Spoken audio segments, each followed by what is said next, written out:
रात का अंधेरा गहरा हो चुका था। पूरा जंगल नींद की आगोश में था, लेकिन हवा में एक हल्की सी सरसराहट थी। कोई था, कोई जो छपकर कुछ कर रहा था। सुबह होते ही जंगल में हलचल मच गई। नीम के दरख्त के नीचे मट्टी खद्दी हुई थी, जैसे किसी ने वहां कुछ दबाया हो। मगर सबसे अजीब बात यह थी कि राजू को कुछ याद ही नहीं था। कल रात वो अपनी गुफा में आराम से सोया था, तो फिर उसके पंजे मट्टी से क्यों भरे थे?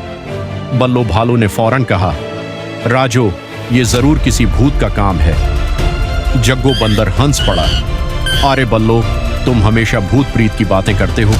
मुझे तो लगता है कि राजू ने खुद कुछ किया है, मगर उसे याद नहीं। राजू ने हैरानी से अपने पंजों की तरफ देखा।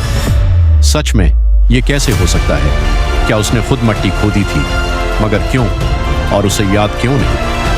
तभी एक पता जमीन पर गिरा। हवा में एक अजीब सी खुशबू थी, जैसे उस जंगल में कोई राज छिपा हो।